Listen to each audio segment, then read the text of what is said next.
여러분, 혹시 이런 경험 있으신가요? 아침 출근 시간, 지하철을 타기 직전, 갑자기 배가 싸르르 아프기 시작합니다. 어제 특별한 걸 먹은 것도 아니고, 몸 상태도 평소와 비슷했는데, 이상하게 불안하고 속이 더부룩하죠. 혹은 회의 직전에 중요한 발표를 앞두고, 이상하게도 화장실 몇 번이나 들락날락하게 되고요. 그럴 때 사람들은 이렇게 말합니다. 너 좀 예민해서 그래. 스트레스 많이 받았나 보네. 그냥 체한 거 아니야? 하지만 이런 증상이 일주일에 몇 번씩, 한 달에 서너 번씩 반복된다면, 그리고 배가 아픈 이유도, 설사를 하는 이유도 도무지 모르겠는데 계속되기만 한다면, 그건 단순한 위장 문제가 아닙니다. 지금 말씀드릴 내용은 대한민국에서도 매년 150만 명 이상이 겪고 있다는, 그리고 세계적으로도 5명 중 1명꼴로 나타나는 그야말로 현대인의 숙명 같은 병, 바로 과민성대장 증후군에 관한 이야기입니다. 이 병의 무서운 점은 몸에 아무 이상이 없다는 겁니다. 대장 내시경을 해도 염증도, 종양도, 궤양도 없습니다. 하지만 증상은 분명히 존재합니다. 복통, 설사, 변비, 더부룩함, 쥐어짜는 듯한 통증, 화장실을 다녀와도 계속되는 불편감, 눈에 보이지 않는 병, 하지만 삶을 뒤흔드는 병. 이것이 과민성대장 증후군입니다. 문제는 이 병이 더 이상 특별하거나 드문 병이 아니라는 것입니다. 생소하다고 느끼셨을 수도 있지만 지금 이 순간에도 수많은 사람들이 같은 불편함을 겪고 있습니다. 직장에서는 동료 몰래 화장실을 들락거리고, 식당에서는 메뉴를 고를 때부터 혹시 배탈이 날까 걱정을 해야 하고, 여행이나 장거리 이동은 늘 가까운 화장실을 기준으로 계획하게 됩니다. 이 모든 불편함이 반복되다 보면 결국 일상 자체가 위축되고 마음까지 점점 작아지게 되죠. 그렇다면 대체 왜 이렇게 많은 사람들이 과민성대장 증후군을 겪고 있는 걸까요? 그 시작은 우리가 살아가는 이 시대의 생활 방식에 있습니다. 과거에는 대부분의 위장 질환이 감염이나 식중독, 잘못된 음식 섭취에서 비롯됐습니다. 하지만 지금은 다릅니다.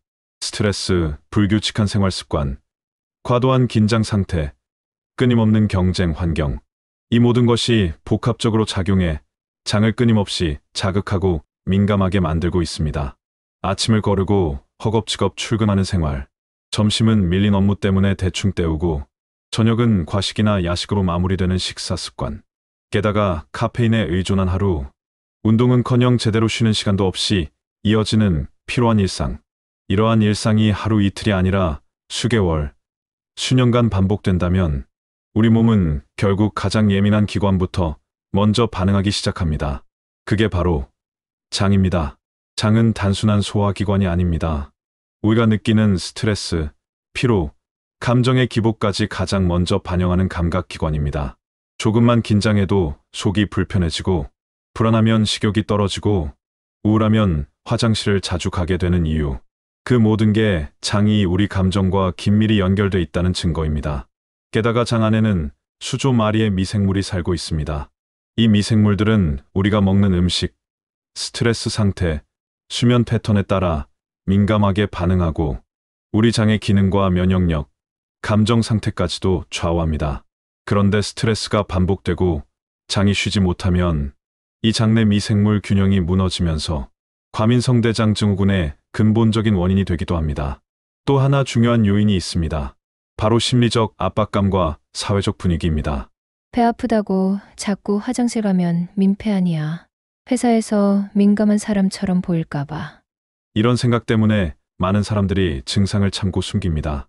하지만 참는다고 해서 좋아지는 병이 아니기에 오히려 증상은 점점 만성화되고 그 결과 일상과 마음까지 서서히 잠식해버리는 거죠. 뿐만 아닙니다. 젊은 층에서 유독 이 병이 많이 나타나는 이유는 그들이 감정적으로 가장 많은 변화를 겪고 직장, 인간관계, 학업, 미래에 대한 불안까지 모든 심리적 스트레스를 가장 날카롭게 흡수하는 시기이기 때문입니다. 실제로 20대에서 40대 사이의 사람들 중 적지 않은 수가 병원에서도 원인을 찾지 못한 복통이나 설사, 변비로 고통받고 있고 그중 다수가 결국 과민성대장 증후군으로 진단됩니다. 하지만 많은 경우 병원을 찾지 않고 그냥 참는 선택을 하기도 하죠. 그러나 중요한 건 이 병은 참아서 낫는 병이 아니라는 겁니다. 반대로 참을수록 증상이 심해지고 그 시간이 길어질수록 삶의 질은 급격히 떨어진다는 것. 이게 과민성대장 증후군의 무서운 점입니다. 이 질환은 단순한 배탈이 아닙니다. 장기적으로 보면 사람의 사회성, 자존감, 심지어 인간관계까지 영향을 미치며 우울감이나 불안장애로도 이어질 수 있습니다. 그래서 지금 이 순간에도 배가 아픈 이유를 몰라 답답한 분들, 화장실 가는 일이 눈치 보여서 괴로운 분들, 그런데 검사에서는 이상 없다는 말만 듣고 있는 분들께 말씀드리고 싶습니다.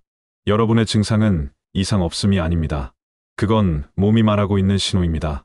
그리고 그 신호는 지금 여러분의 생활 습관, 감정의 흐름, 삶의 리듬을 되돌아보라는 뜻일 수 있습니다.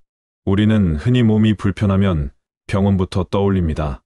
열이 나면 감기일 거라 생각하고, 두통이 있으면 진통제를 찾고, 속이 더부룩하면 소화제를 복용하죠. 하지만 배가 아프고 설사와 변비가 반복되며 이유 없이 복부가 조이는 듯한 느낌이 계속될 땐 단순한 위장약으로 해결되지 않는 경우가 많습니다. 왜냐하면 그 고통은 단지 소화기계의 문제가 아니라 신호체계가 흐트러졌다는 의미일 수 있기 때문입니다. 그 신호의 중심에 있는 기관, 바로 장입니다. 그리고 이 장은 단순히 음식물을 소화하고 배출하는 기관이 아닙니다. 오늘 말씀드릴 핵심 개념, 바로 장은 두 번째 뇌다라는 사실입니다. 이건 그저 비유적인 표현이 아닙니다. 실제 의학적으로도 입증된 개념입니다. 장에는 1억 개 이상의 신경세포가 분포하고 있습니다. 이건 척수보다도 많은 수치이며 심지어 고등한 신경 반응을 할 수 있는 정도의 복잡한 회로를 구성하고 있죠. 그래서 장은 독립적으로 사고하고 기억하고 반응할 수 있습니다. 이 때문에 과학자들은 장을 장신경계라고 부르며 하나의 독립된 신경 시스템으로 취급합니다. 그럼 장이 뇌와 무슨 상관이 있을까요? 바로 뇌장축이라는 개념이 등장합니다. 우리 몸의 뇌와 장은 미주신경을 포함한 여러 신경과 호르몬으로 끊임없이 연결돼 있습니다. 쉽게 말하면 내가 스트레스를 받으면 뇌가 바로 장에 그 신호를 전달하고 장이 위축되거나 과도하게 반응하며 설사, 복통, 변비 같은 증상이 나타나는 겁니다. 그리고 반대로 장이 자극을 받거나 고통스러운 상태가 계속되면 그 신호가 다시 뇌로 되돌아가 불안감, 우울감, 피로감으로 연결됩니다. 이처럼 장과 뇌는 일방향이 아니라 쌍방향 소통을 하는 기관입니다. 긴장하면 배가 아프다는 표현, 걱정되면 화장실을 자주 간다는 말, 속이 뒤틀리는 듯하다는 느낌. 이 모든 표현들이 단순한 말이 아니라 실제 신경학적 연결에 기반한 반응이라는 사실, 생각보다 놀랍지 않으신가요? 더 나아가 최근 연구들은 장의 상태가 정서 상태, 면역력, 인지 기능에까지 영향을 미친다는 결과를 보여주고 있습니다. 특히 장내 미생물의 균형은 우울증, 불안장애, 심지어 치매와 같은 뇌 질환의 위험도와도 밀접하게 연결돼 있다고 보고되고 있죠. 그러니까 우리는 장을 배속 기관으로만 여겨선 안 됩니다. 장은 내가 느끼는 감정의 방향을 바꾸고 내가 얼마나 편안한 삶을 살 수 있을지를 결정짓는 정신과 육체의 중심축이라는 겁니다. 그런데 이 중요한 기관이 스트레스, 불규칙한 식사, 자극적인 음식, 과도한 카페인, 수면 부족 등 온갖 부정적인 환경 속에서 매일같이 고통받고 있다면 그 결과가 단순한 배앓이로 끝날까요? 아닙니다. 그 장은 결국 신경계 전체의 균형을 깨뜨리고 내 삶의 리듬을 무너뜨리며 조용히 그리고 천천히 나를 아프게 만들게 됩니다. 과민성대장 증후군은 그래서 소화기 내과의 병이면서 동시에 심리학과 신경과 생활습관의학이 모두 협업해야 하는 복합 질환입니다. 그리고 이 질환을 다스리기 위해 우리가 가장 먼저 알아야 할 사실은 장은 감정을 기억한다는 점입니다. 장이 편안하지 않다는 건 그 자체로 몸이 보내는 가장 직접적인 경고이자 내 삶이 균형을 잃었다는 증거입니다. 지금 이 순간 내 장은 어떤 기분일까요? 속이 불편한데 참아버리고 스트레스가 쌓였는데도 억누르고 식사는 제때 하지 않으면서도 왜 자꾸 화장실을 찾게 되는지 그 이유를 모르고 있다면 그건 장이 무너지고 있다는 말일지도 모릅니다. 장의 소리는 작습니다. 하지만 무시할수록 커지고 방치할수록 만성화되며 결국 나를 지치게 만드는 뇌와 몸의 고통으로 되돌아옵니다. 장이 단순한 소화기관이 아니라 감정과 신경, 면역까지 관여하는 중요한 기관이라는 사실을 이해했다면 이제는 과민성대장 증후군이 왜 이렇게 다양한 형태로 나타나는지, 그리고 왜 사람마다 증상도 원인도 치료 방식도 다른지, 그 이유에 대해서도 깊이 들여다볼 필요가 있습니다. 최근 미국 UCLA 의과대학 연구팀이 무려 24,000명에 이르는 환자들의 12년간 기록을 분석한 결과 과민성대장 증후군을 비롯한 기능성 장질환이 단 한 가지 길로만 발병하지 않는다는 사실이 밝혀졌습니다. 한마디로 말해 이 병은 단순히 배가 예민해서 생기는 것이 아니라 내 갈래에 서로 다른 경로를 따라 각기 다른 원인과 속도로 각기 다른 모습으로 우리의 몸을 조용히 침식해 간다는 것입니다. 이 네 가지 길은 환자의 성향, 심리 상태, 생활 습관, 다른 질환들과의 연관성에 따라 갈라지며 그에 따라 증상의 심각도, 발병 시점, 회복 가능성까지도 모두 달라지게 됩니다. 첫 번째 길, 심리 스트레스의 길. 가장 먼저 소개할 길은 불안과 우울이 먼저 오는 경로입니다. 이 길을 걷는 사람들은 대체로 심리적으로 매우 섬세하거나 감정 기복이 큰 경우가 많습니다. 처음엔 단순한 긴장감에서 시작됩니다. 중요한 일정을 앞두거나 사람들과 부딪히는 일이 반복되면 배에 긴장감이 몰려오고 변이가 급해지며 복부에 불편감이 찾아오죠. 이 증상이 계속되면 화장실에 대한 불안, 밖에 나가는 것에 대한 두려움이 생기고 결국 삶의 범위가 점점 좁아지며 우울감으로 이어집니다. UCLA 연구에 따르면 이 길은 특히 여성에게서 더 흔히 나타나는 경로이며 초기에는 정신적 문제로 오해받기 쉬워 진단이 늦어지는 경우도 많다고 합니다. 하지만 분명히 말할 수 있는 건 이건 단순한 기분 문제가 아닙니다. 스트레스가 뇌를 자극하고 그 신호가 장으로 내려가 장운동을 비정상적으로 빠르게 또는 느리게 만들고 결과적으로 설사와 변비, 복통이 반복되는 심리장 연결 증후군의 일환이라는 사실입니다. 두 번째 길, 신체 질환에서 시작되는 길. 이 길은 눈에 보이는 급성 질환이나 중증 질환에서 출발하는 경로입니다. 급성 심부전, 뇌혈관 질환 또는 큰 외과적 수술 이후에 장이 갑자기 기능을 잃거나 민감해지는 경우가 있습니다. 이 길을 따르는 환자들은 병의 진행이 매우 빠릅니다. 연구에 따르면 진단에서 심각한 기능 저하까지 걸리는 시간은 평균 2~7년. 가장 짧고 가장 공격적인 경로라고 알려져 있습니다. 이 경우 장 자체가 이미 스트레스 상태에 놓여 있기 때문에 복통은 더 극심하고 치유 반응은 더 둔하며 자칫 방치하면 우울감과 수면, 장애로 빠르게 이어질 수 있습니다. 특히 중년 이후 급격히 증상이 시작되었고 최근에 다른 질환을 겪은 이력이 있다면 바로 이 경로를 따라 진행 중일 가능성이 높습니다. 세 번째 길, 경도인지 장애에서 시작되는 길. 이 경로는 매우 흥미롭습니다. 처음엔 기억력이 조금씩 흐릿해지는 증상으로 시작됩니다. 이게 치매 초기 증상 같아 보여서 신경과를 찾게 되지만 정작 문제는 장에서 시작된 경우도 있다는 겁니다. UCLA 연구에 따르면 경도인지 장애, 혈관성 변화, 미세한 신경 손상이 장기적인 장 기능 저하와 맞물려 과민성대장 증후군과 매우 유사한 증상을 유발할 수 있다고 밝혔습니다. 심지어 폐경기 이후 여성의 호르몬 변화나 남성의 발기부전 같은 전혀 예상하지 못한 증상들조차 이 경로의 출발점이 될 수 있었다는 점에서 우리는 장 건강이 단순한 소화 문제를 넘어 전신 건강과도 연결되어 있다는 사실을 받아들여야 합니다. 네 번째 길, 심혈관 질환과 만성 질병의 길. 이 경로는 가장 서서히 하지만 가장 오래 지속되는 길입니다.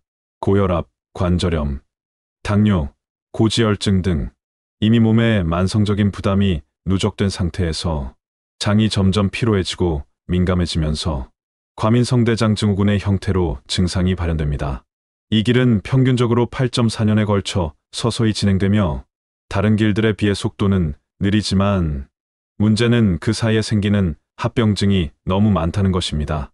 장이 조금씩 약해지는 동안 영양 흡수 문제, 만성 피로, 피부 트러블, 심지어 수면 장애까지 동반되며 삶의 질은 점점 더 나빠지게 됩니다.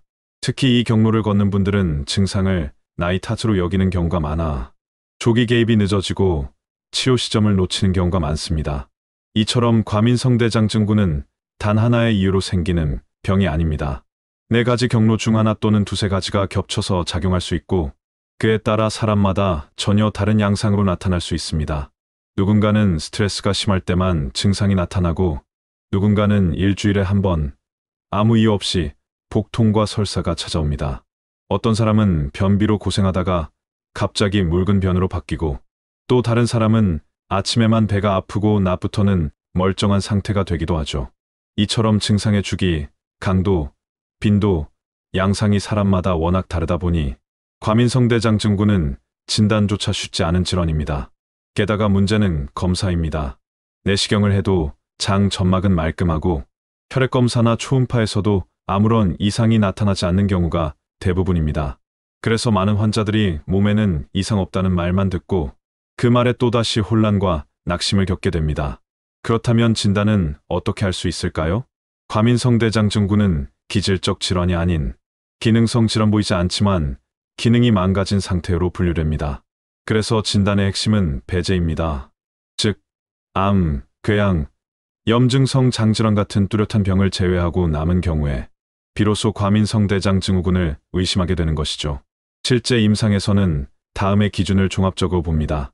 복통 또는 복부 불편감이 6개월 이상 지속되었는가, 최근 3개월 동안 주 1회 이상 복통이 있었는가, 그 복통이 배변과 관련이 있는가, 즉 배변 후 통증이 완화되거나 악화되는가, 배변 습관이 변화했는가, 횟수나 대변 형태가 눈에 띄게 바뀌었는가, 이 중 2가지 이상에 해당된다면 의사는 과민성대장 증후군을 진단할 수 있는 근거로 삼습니다. 또한 최근에는 로마 기준이라고 불리는 국제 진단 기준을 활용해 기능성 장질환의 범주를 명확히 분류하고 있으며 필요할 경우 대장 내시경, 혈액검사, 대변검사 등을 병행하여 다른 질환이 없는지를 먼저 확인한 후 진단을 확정합니다. 특히 50세 이상이거나 체중감 소비뇨약간 복통 같은 경고 증상이 동반된다면 기능성 질환보다 먼저 대장암이나 염증성 장질환의 가능성을 꼭 배제해야 하므로 무조건 기능성입니다라고 단정 지을 수는 없습니다. 결국 이 병은 배제하고 관찰하고 기준을 적용하는 세심한 과정 속에서 천천히 드러나는 병이라고 볼 수 있습니다. 그렇다면 치료는 어떻게 이루어질까요? 먼저 명확히 말씀드릴 점이 하나 있습니다. 이 병은 완치의 개념보다는 조절과 관리의 개념이 더 중요합니다. 즉, 이 약 먹으면 낫는다는 방식이 아니라 이렇게 살아야 편해진다는 방식입니다. 치료는 크게 3가지 축으로 이루어집니다. 생활습관의 조정, 증상에 맞춘 약물 사용, 필요시 심리적 정신적 지원. 첫 번째, 생활습관 조정, 이 병의 핵심 치료입니다. 가장 먼저 필요한 건 장의 리듬을 회복시키는 일상 루틴입니다. 식사는 하루 3끼 일정하게, 과식하지 않고 천천히 씹기, 야식과 자극적인 음식 줄이기, 수분 섭취는 충분히, 단 찬 음료나 탄산음료는 제한, 수면은 규칙적으로 매일 같은 시간에 자고 일어나기, 운동은 무리하지 않되 매일 30분 정도 걷기나 가벼운 유산소 활동 권장. 이처럼 생활 전반을 장의 친화적인 리듬으로 바꾸는 것이 어쩌면 약보다 더 강력한 치료가 될 수 있습니다. 2번째, 증상별 약물 치료, 사람마다 다르게 적용됩니다. 과민성대장 증후군은 증상이 사람마다 다릅니다. 어떤 사람은 변비가 주로 나타나고 다른 사람은 설사가 반복되며 또 어떤 분은 두 증상이 번갈아 나타나죠. 그래서 약물도 표준화된 한 가지가 아니라 증상, 유형별로 달라져야 합니다. 설사가 심한 경우 지사제, 항경련제, 일부 세로토닌 억제제, 변비가 주 증상일 경우 식이섬유제, 배변 촉진제, 삼투성 완화제, 복통이 주된 경우 장운동 조절제, 진경제, 복합 기능성 약제, 또한 만성화되며 불안, 긴장, 우울이 심해진 경우에는 항우울제나 항불안제를 소량 사용하기도 합니다. 이는 뇌장축을 안정시켜 장의 과민 반응을 줄이려는 목적이지 정신질환 치료를 위한 것은 아닙니다. 3번째, 심리적 지원과 인지행동 치료, 장과 마음을 동시에 치유합니다. 장이 불안의 원인이 되기도 하지만 거꾸로 불안이 장을 괴롭히기도 합니다. 이럴 땐 단순히 배를 치료하는 것을 넘어 생각과 감정의 방식도 함께 다루는 치료가 필요합니다. 인지행동 치료 CBT 잘못된 생각 패턴을 수정하고 장불안 악순환 끊기, 명상의 완요법, 부교감 신경 자극으로 장운동 안정, 심리상담 스트레스의 뿌리를 다루는 접근, 특히 장과 마음이 연결되어 있다는 점을 인식하면 나는 이상한 게 아니라 연결된 신호를 받고 있는 거야 라고 자신을 이해하고 받아들이는데도 도움이 됩니다. 요약하자면 과민성대장 증후군은 의사 한 명의 노력만으로 해결되는 병이 아니라 환자 스스로가 자신의 생활을 점검하고 의사와 함께 길을 찾아가는 병입니다. 이 병의 치료는 빠르지 않습니다. 하지만 방향을 제대로 잡으면 그 길 끝에 있는 편안함은 분명히 다가옵니다. 그리고 바로 그 방향 전환, 지금 이 순간 이 정보를 알고 있는 여러분에게 달려 있습니다. 이제는 내 몸이 보낸 신호를 모른 척 지나치지 않고 어떤 경로를 통해서든 내가 지금 서 있는 위치를 돌아보며 지금부터라도 회복을 위한 방향으로 발걸음을 돌릴 수 있는 선택이 가능해졌습니다. 하지만 그 시작을 가로막는 가장 큰 장애물 중 하나는 바로 오해입니다. 과민성대장 증후군이라는 이름 자체가 낯설고 또 눈에 보이는 병이 아니다 보니 많은 분들이 여전히 이 질환에 대해 잘못된 인식을 가지고 계십니다. 그래서 오늘은 꼭 짚고 넘어가야 할 대표적인 오해의 세 가지와 그 진실을 바로잡아 드리려 합니다. 첫 번째 오해의 과민성대장 증후군이 암으로 발전할 수 있다? 가장 흔히 듣는 걱정입니다. 이렇게 자주 설사하면 장에 큰 병이 생기는 거 아니야? 혹시 대장암으로 이어진 건 아닐까? 결론부터 말씀드리자면 아닙니다. 과민성대장 증후군은 기능성 장 질환으로 장의 염증이나 종양, 궤양 같은 구조적 손상이 전혀 없는 상태입니다. 따라서 대장암과는 병의 기전 자체가 다르며 직접적인 연관이 없습니다. 물론 50세 이상이고 혈변, 체중 감소, 빈혈야간, 통증 등의 경고, 증상이 동반된다면 암검진이 반드시 필요하지만 기본적으로 과민성대장 증후군은 암으로 발전하는 병이 아니라는 사실 안심하셔도 좋습니다. 두 번째 오해, 이 병은 참으면 괜찮아진다? 두 번째로 많이 듣는 말입니다. 배탈이야 뭐 며칠 지나면 낫지. 스트레스 받지 말고 참아봐. 하지만 참는다고 낫는 병이라면 매년 수십만 명이 병원을 찾지 않을 겁니다. 과민성대장 증후군은 시간이 지날수록 저절로 회복되는 병이 아니라 오히려 방치할수록 증상이 만성화되고 몸뿐 아니라 마음까지 지치게 만드는 병입니다. 실제로 환자 중 많은 분들이 수개월 이상 혼자 버텼다가 결국 병원을 찾았다고 말합니다. 그리고 대부분은 그 시간이 길어질수록 삶의 질이 크게 떨어졌다고 이야기합니다. 이 병은 참는 게 아니라 관리해야 하는 병입니다. 더 늦기 전에 내가 보낸 신호에 응답해 주세요. 세 번째 오해의 특효약 하나면 다 해결된다? 안타깝게도 현재 과민성대장 증후군에 대한 특효약은 없습니다. 왜냐하면 이 질환은 사람마다 원인이 다르고 증상이 다르고 심지어 한 사람 안에서도 시기에 따라 양상이 변하기 때문입니다. 누군가는 식습관이 문제고 누군가는 수면 리듬이 깨져서 증상이 나타나고 또 다른 누군가는 감정 기복과 스트레스가 주요 원인입니다. 그래서 한 가지 약으로 모든 사람을 치료한다는 접근은 불가능합니다. 가장 효과적인 방법은 생활 습관을 점검하고 내게 맞는 방식으로 치료를 조율해가는 것. 그 과정에서 약물은 보조적 수단이 될 수 있지만 해결의 열쇠는 결국 삶의 방식 속에 있다는 것을 기억해야 합니다. 이 병은 소리치지 않습니다. 정확한 수치도 없고 피검사처럼 수치가 떨어지지도 않습니다. 하지만 그 조용한 불편함이 하루하루 당신의 삶을 조금씩 갉아먹고 있다면 그건 단순한 위장 장애가 아니라 지금 내 몸이 보내고 있는 정직한 구조 요청입니다. 지금까지 참아왔던 통증, 스쳐 지나간 불편함, 별일 아니라고 여긴 화장실의 그 순간들, 그 모든 것들이 하나의 경고로 이어질 수 있습니다. 그리고 지금은 그 경고를 알아차릴 수 있는 골든타임일지도 모릅니다. 지금부터라도 하루 한 끼를 천천히 씹고 가벼운 산책을 생활화하고 무엇보다 내 몸의 리듬과 감정의 흐름에 귀 기울인다면 장이 편안해지고 삶도 가벼워질 수 있습니다. 오늘 영상이 여러분의 삶에 작은 변화의 계기가 되기를 바랍니다. 당신의 몸은 늘 당신에게 말을 걸고 있습니다. 그 목소리를 들을 준비가 되셨나요? 감사합니다. 도움이 되셨다면 구독과 좋아요, 그리고 여러분의 경험을 댓글로 나눠주세요. 그 이야기 하나가 또 다른 누군가에게는 큰 위로가 될 수 있습니다.